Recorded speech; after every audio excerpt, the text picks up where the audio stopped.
Have you ever wondered, what's the oldest country in the world? That is, of all the countries that exist today, which one of them has been around for the longest? Now I should first start by saying, this question has no correct answer. There are so many complications that arise when trying to tackle this question. Some modern day countries can trace their history back to the dawn of civilization, even before the invention of writing, and pinpointing exactly when that country started can be very difficult, and is all about personal opinion. Finding where exactly to draw the line can feel arbitrary and is ultimately a judgment call. Before looking at some of the contenders for the world's oldest country, I'm going to first demonstrate these difficulties with an example country. I've chosen France. So, how old is France? When was the country established? Well, in the year 481, a collection of Germanic people known as Franks formed the Kingdom of the Franks, also known as Francia. This is where the country of France finds its origin. Now, in 843, the empire was divided into three parts, West Francia being the one we're interested in, as this would later go on to become the Kingdom of France in 987. With the establishment of the kingdom, which shares the same name and has very similar borders to its modern day counterpart, it now becomes reasonable to think about using this day as the establishment of the country. But of course, France is no longer a kingdom, so maybe it's not fair to say the country actually began until it became a republic in 1792 with the French Revolution. Or maybe we could be extremely strict with our definition and go by its current constitution when the Fifth Republic was established in 1958. So when did France become a country? 481, 843, 987, 1792, or even as recently as 1958? The point is, the line needs to be drawn somewhere, and not everyone is going to agree on where, and therefore may seem arbitrary. I think the key is to be reasonable and find a middle ground. Saying 481 or even 843 may be a bit of a stretch, and on the other end of the spectrum, saying 1958 and using its current constitution is a bit unfair. France was still France before the Fifth Republic. Personally, I would say 987 is fair. It uses the name France, its borders are very similar, and they spoke French. Okay, now that we've got that out of the way, let's begin. We'll start by going all the way back to the dawn of civilization. Too far, obviously, but bear with me. The general consensus among historians and the so-called cradle of civilization theory states that several civilizations developed independently of each other. The four earliest of these cradles were Mesopotamia, ancient Egypt, the Indus Valley, and the Yellow River civilization. Now, three of these would ultimately go on to be countries that exist today. Ancient Egypt, that one's obvious, the Indus Valley eventually becomes India, and the Yellow River civilization is the beginnings of Chinese history. So let's start with China. All ancient civilizations began along rivers, and as you might expect, this civilization began along the Yellow River in what is today northeastern China. Now, according to legend, Yu the Great founded the Xia dynasty sometime around 2000 BCE. Of course, this dates back before any written historical records, and there is a lot of doubt as to whether or not the Xia dynasty even existed at all, and that Yu the Great may in fact be mythical. Moving on to the Shang dynasty, circa 1600 BCE. This is the first dynasty in which there is actual archaeological evidence of its existence, ancient texts in the form of oracle bone script. The modern Chinese language directly evolved from the writings of the Shang dynasty. Now the next dynasty, the Zhou dynasty, lasted longer than any other dynasty in Chinese history, ruling China for nearly 800 years, but despite this, I'm actually going to skip over them and look at the Qin dynasty, which only lasted for 15 years. Despite how short-lived it was though, the Qin dynasty is of great significance in Chinese history. It was the first dynasty of Imperial China, and they managed to conquer all of the other states in the Warring States period, unifying China for the first time. It's also possible that the modern word China is derived from the word Qin, although this is somewhat controversial. The first emperor, Qin Shi Huang, was influential for his part in constructing the Great Wall of China, as well as the Terracotta Army. So imperial rule in China lasted for more than 2 millennia until 1912 and the foundation of the Republic of China. Of course, the country would later have a civil war when the Communist Party took over in 1949 and proclaimed the country that we know today, the People's Republic of China. So China is unquestionably one of the oldest civilizations in history, but putting an exact date on how long exactly the country itself has been around is difficult. Anyway, moving on to the next country, Egypt. Now, Egypt is a country that is world famous for its ancient history. When you think about Egypt, probably the first things that come to mind are the pyramids and the Sphinx. These were built as early as 2500 BCE, but Egypt's history goes back even further than that. Ancient Egypt was first divided into Upper and Lower Egypt, which are probably the opposite way around than you might expect, but anyway, the unification of Upper and Lower Egypt happened around 3150 BCE with the very first pharaoh of a united Egypt. Egypt had a long and rich history before most countries even came into existence, with more than 3,000 years of history before the beginning of the Common Era. To put into perspective just how old Egypt is, think about this. Cleopatra is closer in time to the present day than she is to the construction of the pyramids, by about 500 years. And also, woolly mammoths were still around when they were being built. And keep in mind, the first pharaoh of Egypt was about 600 years before the pyramids. Before becoming the modern day country that it is today though, Egypt was conquered and ruled by several other civilizations. It was first conquered by the Persians, twice, and from there it was conquered by the Greeks, the Romans, the Persians, again, the Arabs, the Ottomans, and eventually colonised by the British before finally gaining its independence in 1953. So even though Egypt is undeniably one of, if not the oldest country in the world, it was ruled by other civilizations for more than 2,000 years of its history. This makes it a little more difficult to directly connect the ancient Egyptian pharaohs of the 3rd millennium BC to the country that it is today. Moving on to our next country now, as we'll look at the third of the three countries I mentioned earlier, one of the cradles of civilization, the Indus Valley, which would eventually become India. This is where the name of the country comes from. Now again, saying the Indus Valley is when the country of India was established is way too big of a stretch, but putting an exact date on when the country was established is tough. The Vedic period of Indian history begins around 1500 BCE, actually thought to be some 400 years after the collapse of the Indus Valley civilization. The period is named as such because of the Vedas, the oldest scripture of Hinduism, arguably the oldest religion in the world and still the most prominent religion in the country of India to this day. After the expanse of various political entities, the 6th century BCE saw the rise of 16 great kingdoms called Mahajanapadas, where Janapara means country and Maha means great. But even if we class these as countries, there was still no unified India or centralized government at this time. The first time India was unified into one state was the Maurya Empire, founded in 332 BCE.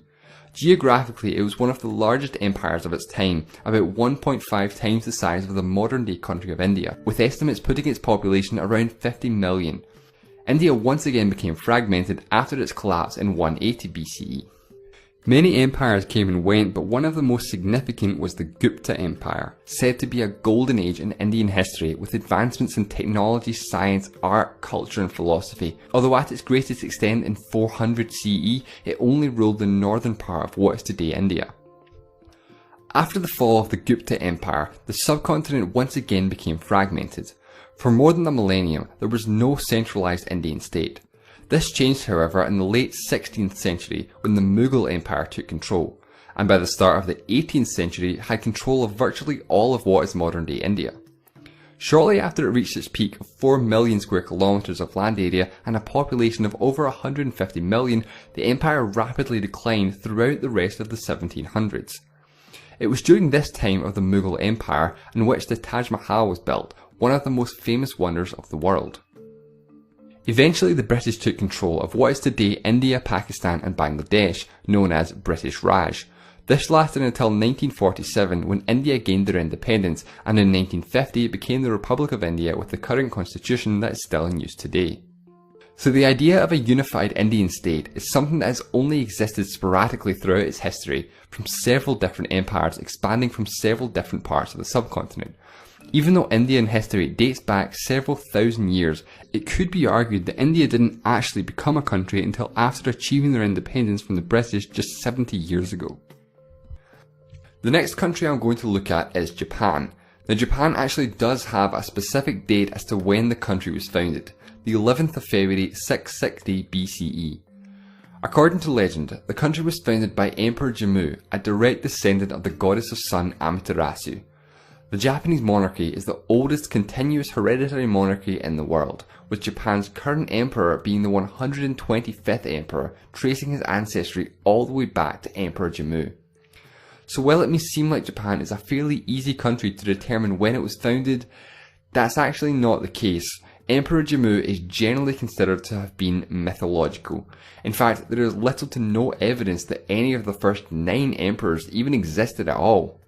So while Japan is still a very old country, it would be difficult to consider it as a contender for the world's oldest country, especially since the first known written mention of Japan is in an ancient Chinese text from the 1st century CE. The next country we're going to look at is Iran, for most of its history known as Persia in the Western world. The foundation of the country can possibly be traced back to 625 BCE, when several Median tribes unified into one centralized state to defend themselves against the Assyrian Empire. Later in 550 BCE, the Achaemenid Empire, also referred to as the First Persian Empire, was founded by Cyrus the Great, which would go on to become the largest empire of its time and the largest of any empires before it, extending at its height from the Balkans and northern Africa all the way to the Indian subcontinent in the east. The empire later fell to Alexander the Great in 330 BCE. Iran would go on to be ruled by several other dynasties, with a major turning point in the 7th century CE and the Muslim conquest of Persia. It wasn't until 1501 that another major Persian empire emerged, the Safavid Empire, often referred to as the beginning of modern Persian history. It was the first dynasty with Islam as its official religion. The Islamic Revolution in 1979 put an end to the Persian monarchy when the Pahlavi dynasty was overthrown and replaced by the Islamic Republic that it is today. The name Persia fell out of use in the middle of the 20th century when it was requested in 1935 that the country be referred to as Iran, the historical name of the country used by its native people. So the final country I'm going to look at is Greece. The Greeks are often credited as being the cradle of Western civilization, being the birthplace of Western philosophy as well as democracy. The first advanced civilization on the Greek mainland was Mycenaean Greece. The civilization lasted about 5 centuries, and after its collapse we enter a period of Greek history known as the Dark Ages, in which there is very little archaeological evidence. After the Dark Ages is when the Greek city-states really began to emerge in a period known as the Archaic period. The Classical period begins around the time of the Second Persian invasion, which is successfully fought off by the Greeks. The Classical period in Greek history is a 2-century period in which Greece experienced a golden age. Most of the famous Greek historical figures are from this period. The Greek philosophers Socrates, Plato and Aristotle, the conquest of Alexander the Great, and also the Parthenon was built during this time too. However, at this time, the Greek city-states were actually at war with one another in the Peloponnesian War. It wasn't until Philip II of Macedon united the previously independent city-states by founding the League of Corinth, with the notable exception of Sparta. Philip actually died just 1 year later when Alexander the Great took over and truly united all of the city-states, and even went on to conquer most of the ancient world, including Persia and Egypt. The death of Alexander the Great began the Hellenistic period in Greek history, when Greek culture was at its peak, with great influence in Western philosophy, art, literature, architecture and politics. Ancient Greece came to an end with the conquest by the Romans in 146 BCE, which was the end of a Greek independent state for nearly 2 millennia. Greece was part of the Roman Empire, then its successor the Byzantine Empire, until the mid-15th century CE, when it was conquered by the Ottomans. The Greeks became independent in 1822 during their war for independence, and the founding of the First Hellenic Republic. The country switched between monarchy and republic several times in its modern history before finally becoming the Third Hellenic Republic that it is today. While commonly referred to as Greece, the country's official name actually is the Hellenic Republic. So again, while Greece is obviously a very old country, when it actually became a country is debatable. Mycenaean Greece would probably be a bit too early, but somewhere around the Classical period or Hellenistic period would be reasonable, when Greece experienced their golden age and the city-states were united. 336 BCE and the foundation of the League of Corinth, or maybe the death of Alexander the Great, which began the Hellenistic period in 323 BC, could be 2 potential dates as to when Greece really became a country. So those are my contenders for the world's oldest country: China, Egypt, India, Japan, Iran and Greece. I think it's important that there is at least some connection from the ancient times to the modern day country, and that there be some continuity in time. That is, it's possible to trace the current country back through its predecessors to arrive at whatever date we determine to be its day of establishment. Anyway, keeping in mind that this is just my personal opinion and that I have no authority whatsoever on the matter, my pick for the oldest country in the world is Egypt. I chose Egypt because even though the country was ruled by several other civilizations throughout its history, the days of ancient Egypt have certainly not been forgotten. Far from it, in fact. Thousands of tourists visit Egypt every year for the sole purpose of visiting the pyramids of Giza and the Sphinx. Through the various foreign rulers, the Egyptians never lost their heritage and their culture continued to thrive, and in terms of sheer age, Egypt became a unified state long before anyone else did. Of course, a case could be made for any one of the countries that I talked about in this video. China, Iran, India, for example, would all be great answers for the world's oldest country. There are plenty of other countries that I didn't even mention that could also be considered because there are just so many ways to approach this question using any number of criteria to determine the answer. Before ending, I would also like to give a special honorary mention to one country, San Marino. By many people's accounts, San Marino is the oldest country in the world. It all really depends on what metrics and criteria we use. Using a fairly strict set of criteria, San Marino very likely would be considered the oldest, declaring its independence from the Romans in 301 CE, and its current constitution dates back to 1600. However, I personally wanted to use a slightly more loose definition to allow a little more leeway. So like I said, this is simply my opinion and you're perfectly free to disagree with it. However, any answer is always going to be up for debate and ultimately there is no one right answer, because determining when a country actually became a country is always going to be something arbitrary when we're dealing with countries that are potentially thousands of years old, and with a lack of archaeological evidence and limited written records, some things are just impossible to determine. Thanks for watching.